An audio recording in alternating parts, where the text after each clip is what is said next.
Hello everybody. आज अपन बात करेंगे आपका नया चैप्टर जिसका नाम है विलियन। देखिए इस चैप्टर में क्या है और इसमें अपन क्या क्या चीज़ें पढ़ने वाले हैं। आज क्या क्या इस चैप्टर में धमाका होने वाला है केमिस्ट्री का। देखो सॉल्यूशन यानी कि विलियन इस चैप्टर का नाम है। तो पहली बात यही उठती है सवाल मन में कि विलियन किसको कहते हैं। तो हम कहेंगे कि दो या दो से अधिक घटकों का समांगी मिश्रण विलियन कहलाता है। इसका मतलब विलियन एक मिश्रण है और वो कई प्रकार के घटकों का है। उसमें कई सारे घटक मौजूद हैं, अवयव मौजूद हैं, उनसे मिला हुआ है। उनके मिश्रण से बनने वाला जो समांगी उनके मिलने से जो बनने वाला समांगी मिश्रण प्राप्त हुआ है उसको अपन कहते हैं विलियन। Very simple. अब क्या है कि ये तो हुई डेफिनेशन विलियन, यानी कि मिश्रण की बात हुई है और दो या दो से अधिक घटकों की बात हुई है। तो इसका मतलब इसमें दो या दो से अधिक घटकों में कौन कौन से होंगे। तो एक प्रकार के जो घटक होंगे वो होंगे विलेय और दूसरे प्रकार का जो घटक होगा वो होगा विलायक। दोनों के मिलने से जो मिश्रण प्राप्त होगा वो होगा विलियन यानी सॉल्यूशन। अब अपन कहेंगे, आपसे कोई पूछे विलेय क्या है तो हम कहेंगे, अपनी भाषा में हम कह सकते हैं जो बेचारा घुलता है। क्या होता है? घुल जाता है। और जब घुलने वाले में घोलने वाला घोल देता है यानी विलायक जो घोलने का काम करता है, और विलेय यानी जो घुल जाता है बेचारा। तो जब घोलने वाले में घुलने वाला घुल जाता है तो घोल बच जाता है। अरे वाह, क्या बन जाता है? घोल। और वो घोल ही तो विलियन है। तो भाई एक बात ध्यान रखना कि विलेय वो पदार्थ है जो बेचारा घुलेगा, और जो घुलेगा उसकी मात्रा जो होगी वो कम होगी। समझ रहे हो? और जो घोलने का काम करेगा यानी विलायक होगा उसकी मात्रा जो होगी तुलनात्मक रूप से क्या होगी? ज़्यादा होगी इस विलेय से। तो जिसकी मात्रा कम हो वो तो होगा विलेय। ये एक पहचान है देखने का। आपसे कोई विलियन दे दे कि ले बेटा ये मुट्ठी भर चीनी है और 1 लीटर पानी में घोले, तो पता चल रहा है ना कि मुट्ठी भर चीनी है और 1 लीटर पानी है तो पानी ज़्यादा है, मुट्ठी भर चीनी थोड़ी सी है, उसमें घोलने नहीं। भाई बिना तोले सीधा ही पता चल रहा है ना कि मात्रा कम है। तो जिसकी मात्रा कम है वो घुलेगा उसमें डालते, और जो चीनी घुलेगी और जो घुलेगी वो विलेय होगी।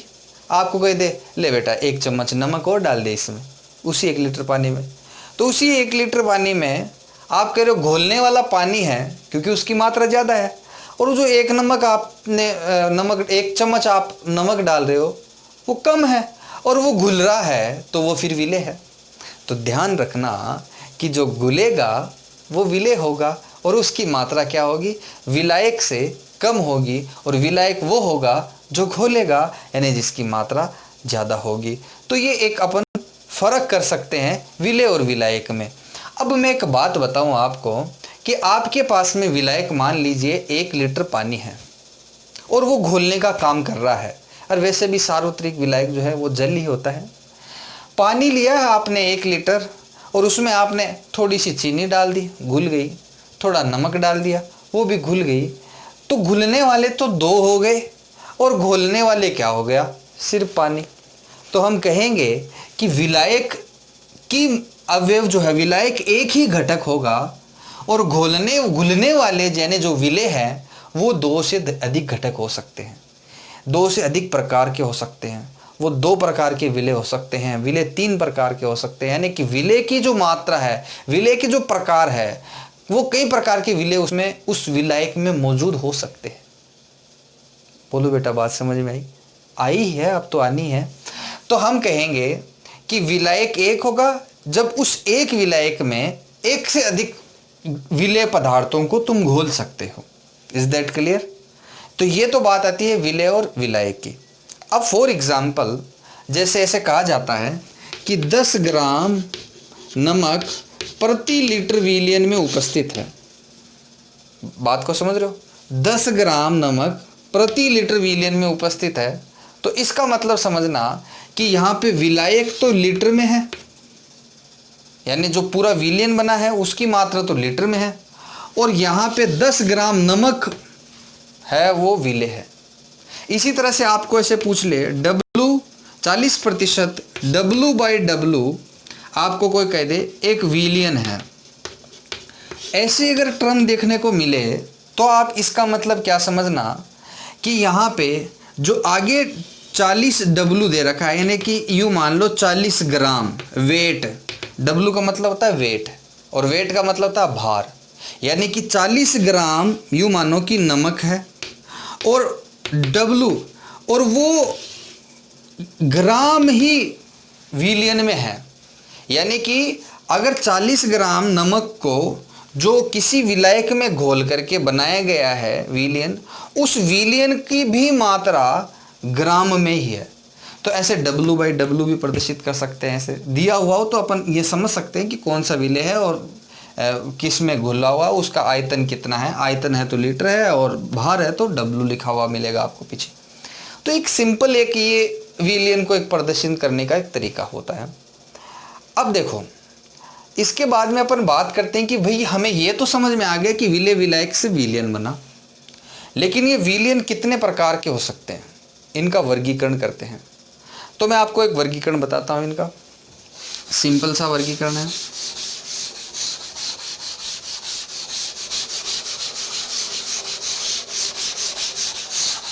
वर्गीकरण में आप यूँ कहेंगे कि हमें विलियन का वर्गीकरण करना है।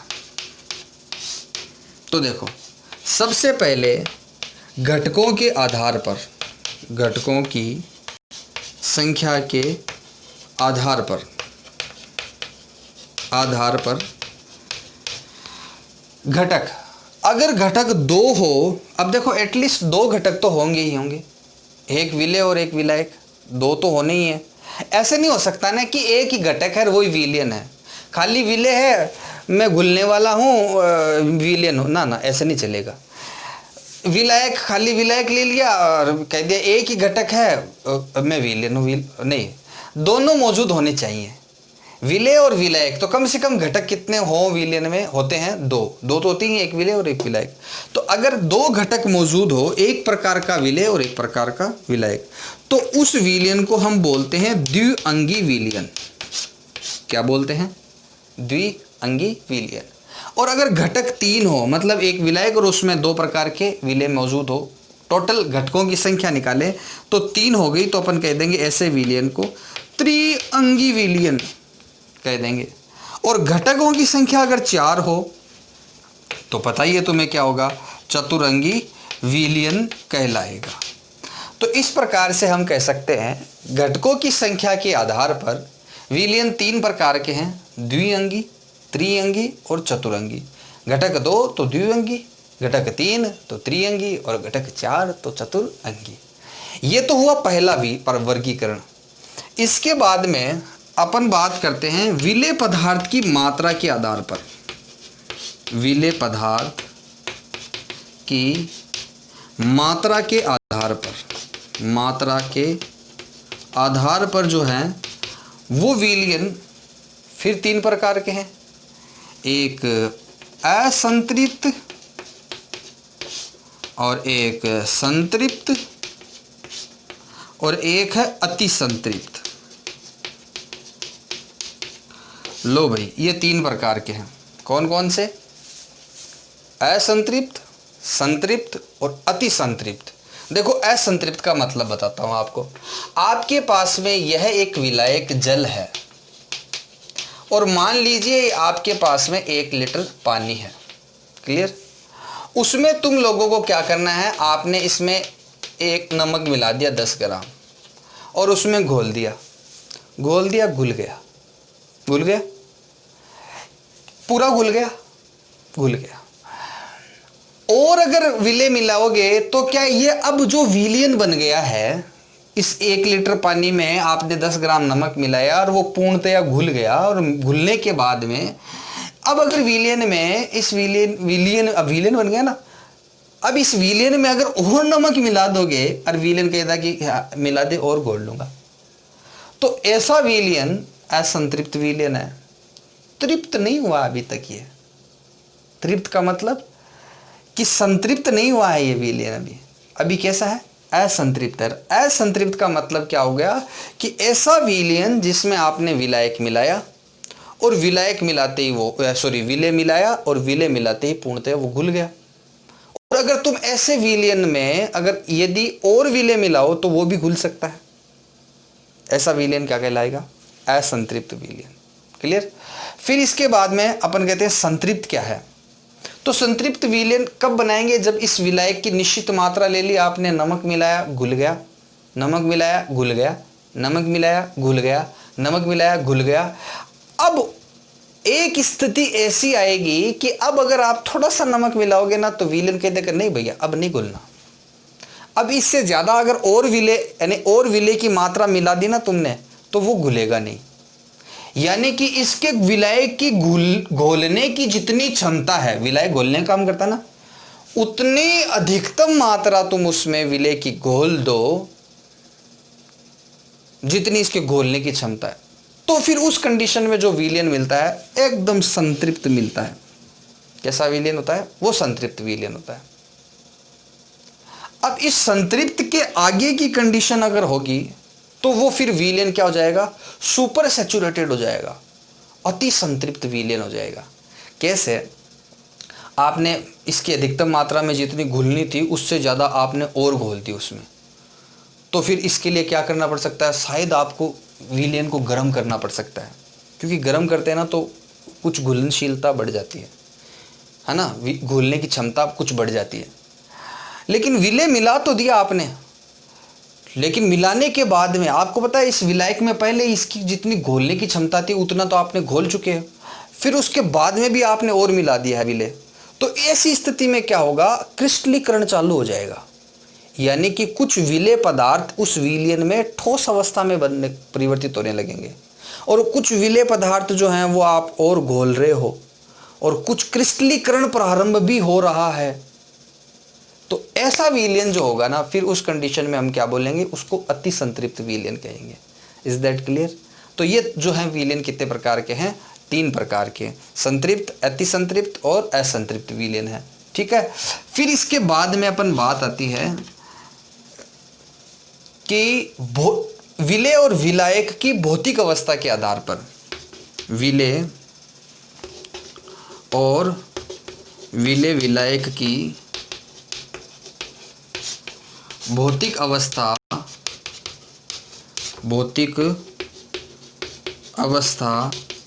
के आधार पर, और इसके आधार पर जो विलयन हैं वो 3 प्रकार के हैं।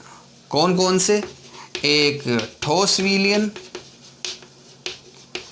और दूसरा जो है द्रव विलयन, और तीसरा जो है वो गैस विलयन। ये 3 प्रकार के जो हैं वो विलयन किसके आधार पर हैं, विलय और विलायक की भौतिक अवस्था, कि उसकी भौतिक अवस्था ठोस है या द्रव है या गैस है, उसके आधार पर उसका वर्गीकरण कर दिया गया है। भौतिक अवस्था जैसे ठोस है विलयन की तो ठोस विलयन, द्रव है तो द्रव विलयन, और गैस अवस्था में भौतिक अवस्था तो अपन बोल देंगे गैसीय विलयन। इस प्रकार से भौतिक अवस्था के आधार पर 3 प्रकार के विलयन है। इसको अपन एक टेबल बना करके देखेंगे। हर पर हमने विलयन को 3 भागों में बांटा है। सबसे पहले एक टेबल बना के इसको पढ़ते हैं। तो अपन कहते हैं अपने पास में विलयन का प्रकार, पहले रो में लिख देते हैं विलयन का प्रकार। फिर इसके बाद में हम लिख देते हैं यहाँ पर विलायक की भौतिक अवस्था।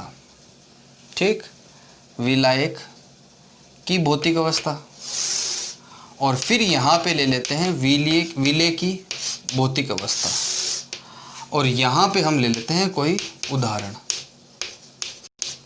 इसके उदाहरण क्या क्या होंगे देखो। अगर आपके पास में आप पढ़ रहे हो सबसे पहले ठोस विलयन,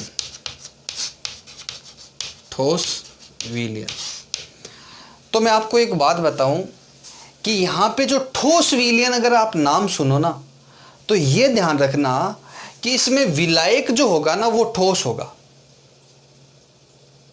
मतलब आपसे कोई कुछ पूछ कहे कि ये ठोस विलयन है, तो आप ठोस विलयन है, इसका मतलब इसमें विलायक यानी जिसकी मात्रा ज़्यादा होती है, वो कौन सी अवस्था में है? वो ठोस अवस्था में है। और रही बात विलय की, तो विलय तीनों प्रकार में से कोई भी हो सकता है। वो ठोस हो सकता है विलय, घुलने वाला, वो घुलने वाला द्रव हो सकता है, वो घुलने वाला गैस प्रकृति में भी हो सकता है। तीनों में से कोई भी एक हो सकता है। लेकिन विलायक सदैव कौन सी अवस्था में रहेगा? ठोस अवस्था में ही होना चाहिए, तभी उस विलयन का नाम क्या होगा? ठोस विलयन होगा।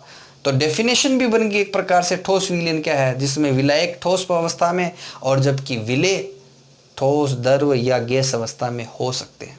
ऐसे विलयन ठोस विलयन कहलाते हैं। जैसे आप कहते हो विलायक क्या होगा, तो मैं कहूँगा विलायक ठोस होगा। ठोस होगा यानी कि ठोस होगा। लेकिन विलय क्या हो सकता है? तो कहूँ ठोस भी हो सकता है, द्रव भी हो सकती है और गैस भी हो सकती है। विलय तीनों में से कोई एक प्रकार हो सकती है।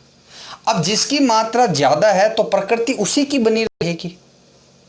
अब आप इसमें अगर ठोस घोल दोगे ठोस में, तो प्रकृति ठोस की रहेगी, इसलिए ठोस विलयन कहेंगे। अगर आप ठोस में द्रव को मिला दोगे तो भी ज्यादा जिसकी मात्रा है बना वही रहेगा, स्टेट वही अवस्था बनी रहेगी। और वो अवस्था कौन सी अवस्था बनी रहेगी? ठोस अवस्था बनी रहेगी। तो विलयन ठोस विलयन ही कहलाएगा।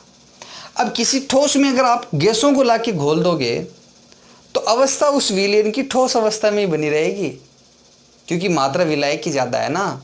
इसलिए ऐसे विलयन को क्या कहेंगे? ठोस विलयन कहेंगे। Is that clear? अब सुनो, जैसे आपसे मैं कोई पूछूं कि ऐसा कोई एग्जाम्पल सोच के बताओ वीडियो को पॉज करके, जिसमें विलायक भी ठोस है और विलय भी ठोस है। मतलब सोच लो, मैं तो बता देता हूं, तुम रोक लो, रोक करके देख, सोच लो कि क्या हो सकता है। तो वो हो सकता है धातुओं का मिश्रण। धातुओं का मिश्रण, या यूं कह दो मिश्र धातुएं। मिश्र धातुएं। मिश्र धातुओं में क्या होता है? आप कई सारी धातुओं को एक दूसरे में मिला देते हो।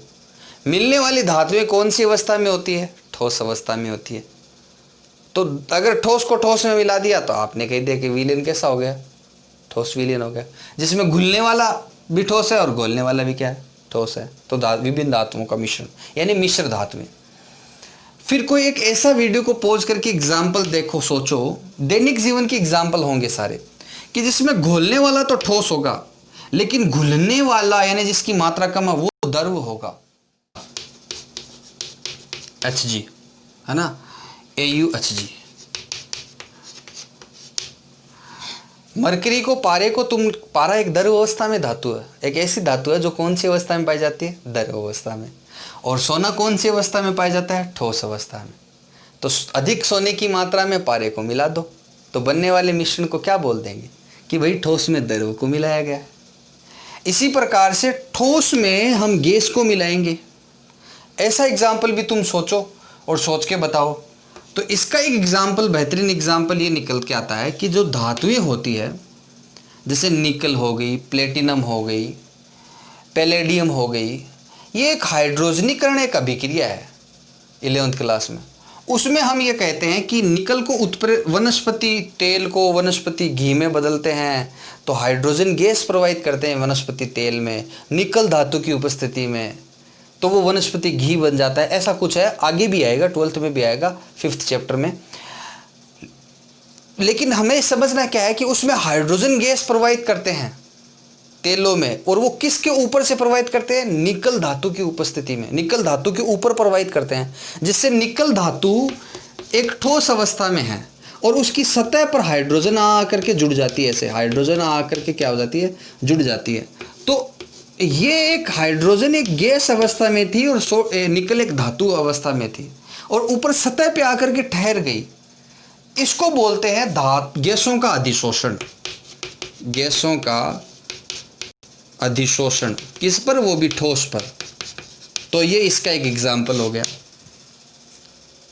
कि ठोस के ऊपर गैस आकर के अधिशोषित हो गई, ठहर गई। ठहरने को अधिशोषण बोलते हैं। तो ये जो तीनों प्रकार के विलयन हैं, इस विलयन का नाम ठोस विलयन रहेगा क्योंकि विलायक की प्रकृति कैसी है, ठोस अवस्था में है। जबकि विलय कौन सी अवस्था में है, ठोस हो सकते हैं, तो इसका एग्जाम्पल ये होगा। द्रव होगा तो इसका एग्जाम्पल ये, गैस होगा तो इसका एग्जाम्पल ये है होगा कि भाई धातुओं के ऊपर गैसों का ठहरना, जिसमें गैसें जो ठहर रही है वो गैस अवस्था में है और धातु ठोस अवस्था में है, जिसकी मात्रा ज़्यादा है और इसकी मात्रा ठहरने वाली गैस की मात्रा कम है। तो ये तो एक प्रकार का ये विलयन हो गया। इसके बाद में अपन बात करते हैं द्रव विलयन की। देखो फिर जिस द्रव विलयन की तो डेफिनेशन ये होगी कि जिसमें विलायक तो द्रव अवस्था में होगा, घोलने वाला, लेकिन घुलने वाला विलय जो है वो ठोस हो सकता है, द्रव हो सकता है या गैस अवस्था में हो सकती है। ऐसे विलयन को द्रव विलयन या द्रवीय विलयन कह देते हैं, लिक्विड सॉल्यूशन कह देते हैं।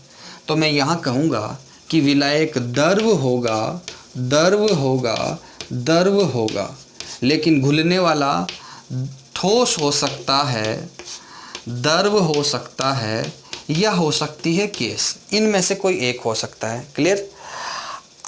अब अपन बात करें कि भाई एक ऐसा एग्जाम्पल तुम वीडियो पॉज करके सोचो दैनिक जीवन में ही कि जिसकी मात्रा ज़्यादा हो वो तो द्रव है और घुलने वाला ठोस है। अरे रोज गर्मियों में एग्जाम्पल, शिकंजी, नमक, पानी घोलते हो, पानी में चीनी घोलते हो तो चीनी कौन सी अवस्था में है, ठोस अवस्था में है।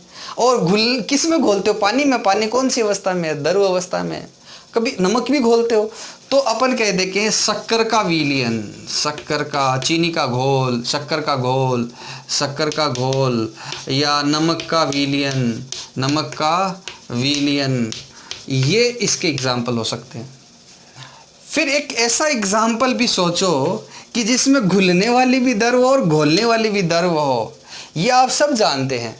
एल्कोहल, जल में एल्कोहल कौन सी अवस्था में है, द्रव अवस्था में, और जल कौन सी अवस्था में, द्रव अवस्था में। अब एल्कोहल को थोड़ा सा मिला है ना ज़्यादा पानी में, तो एल्कोहल तो विलय हो गई और जल क्या हो गया, विलायक हो गई, विलायक हो गया। तो ऐसा विलयन क्या कहलाएगा, द्रव विलयन कहलाएगा, क्योंकि उसमें विलय भी द्रव है और विलायक भी द्रव है। तो आप बोल दोगे कि जल में एल्कोहल, जल में एल्कोहल को घोलो तो द्रव विलयन कहलाएगा। फिर एक ऐसा विलयन सोचो जिसमें गैस, अरे भाई ये भी आजकल बहुत काम आ रहा है, घुलने वाली गैस और घोलने वाला द्रव है, मात्रा ज़्यादा द्रव की है। कोल्ड ड्रिंक, कोल्ड ड्रिंक में क्या होता है, CO2 गैस होती है जो ज़्यादा प्रेशर के साथ में उस कोल्ड ड्रिंक के अंदर घुली होती है। सोडा वाटर में भी क्या है, पानी के अंदर CO2 गैस ही तो है। तो अपन कहेंगे पानी की मात्रा तो ज़्यादा है और CO2 की गैस की मात्रा कम है, तो जल में CO2 घोल करके आप क्या बनाते हो, सोडा वाटर हुआ, कोल्ड ड्रिंक हुए। ये इसके एग्जाम्पल हो सकते हैं। कोल्ड ड्रिंक लिख सकते हो आप, कोल्ड ड्रिंक एग्जाम्पल इसका हो गया, कोल्ड ड्रिंक एग्जाम्पल हो गया। ये 3 प्रकार के विलयन। अब बचा है तीसरा, गैस विलयन। गैस विलयन डेफिनेशन आप बताओ। डेफिनेशन ये होगी कि जिसमें विलायक तो गैस अवस्था में होगा, लेकिन फिर वही घुलने वाला जो विलय है वो ठोस हो सकता है, द्रव हो सकता है, गैस हो सकता है। ऐसा विलयन क्या कहलाएगा, गैसीय या गैस विलयन कहलाएगा। क्लियर। जिसकी मात्रा ज़्यादा होगी वही विलयन का प्रकार हो जाता है। तो यहाँ ज़्यादा मात्रा किसकी अब लेंगे, विलायक की। विलायक की मात्रा ज़्यादा होती है और वो गैस अवस्था में होगा। तो अपन कहेंगे विलायक क्या होगा, गैस, गैस और गैस, और विलय ठोस हो सकता है, द्रव हो सकता है या हो सकती है गैस। अब आप फिर एक दैनिक जीवन का एग्जाम्पल बता सकते हो मुझे कि ऐसा कौन सा एग्जाम्पल है जिसमें गैस बहुत ज़्यादा में है और उसमें ठोस उपस्थित है। मैं तुरंत बता देता हूँ, धुआं।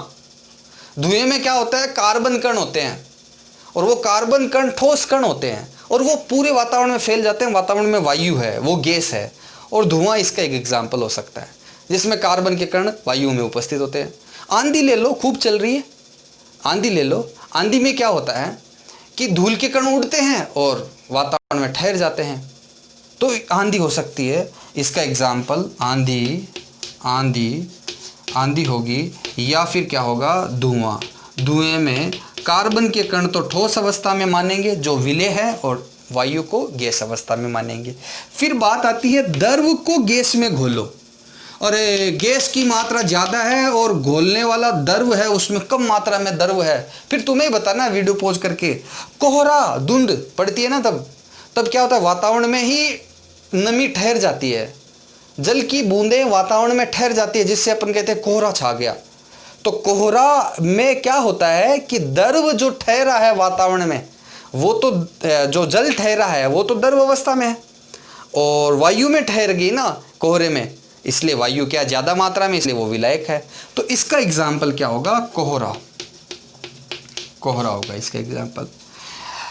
अब भाई इसके बारे में बताने की जरूरत नहीं है कि गैस को गैस में घोल दो, घुलने वाले भी गैस, घोलने वाली भी गैस। वातावरण में क्या है, वायुमंडल में क्या है, वायुमंडल में ऑक्सीजन गैस है, वायुमंडल में नाइट्रोजन गैस है 78% है लगभग, और वातावरण में ऑक्सीजन गैस है, कार्बन डाइऑक्साइड गैस है, हीलियम और ये जैसी हल्की गैसें भी है। ये सब गैसों का मिश्रण है, वो सब गैसों का मिश्रण जिसमें घुलने वाली भी गैसें हैं, घोलने वाली भी गैसें हैं। तो गैस को गैस में मिला दो, यानी वायुमंडल में जितनी भी गैसें हैं उन सब का मिश्रण जो होगा वो गैसीय विलयन कहलाएगा। तो मैं यहाँ पे लिख दूँ वायु, क्योंकि वायु में तुम्हें पता है N2, O2, CO2 ये सब मौजूद होती है, एक दूसरे पे घुली रहती है, समांगी मिश्रण बनाती है, इसलिए इसका वायुमंडल में वायु इसका एक एग्जाम्पल हो सकता है। क्लियर। तो इस प्रकार से देखा जाए तो 9 प्रकार के हो गए, और अन्यथा कितने हैं, मोटा मोटी अपन भौतिक अवस्था के आधार पर अगर देखा जाए तो 3 प्रकार के हो गए। ठोस विलयन यानी कि विलायक ठोस में, और विलेय ठोस द्रव गैस कुछ भी हो। द्रव विलयन विलायक द्रव अवस्था में ही रहेगा, विलेय ठोस द्रव और गैस अवस्था में रहेंगे। तुम्हें एग्जाम्पल याद रखना होता है, क्योंकि ये तो तुम बात इजीली डेफिनेशन से या इस वर्ड को देख करके बता दोगे, तुम्हें एग्जाम्पल याद रखना होता है कि इस प्रकार से हम कह सकते हैं। आई थिंक आपको ये बात समझ में आई होगी। चलो मिलते हैं नेक्स्ट क्लास में। ओके।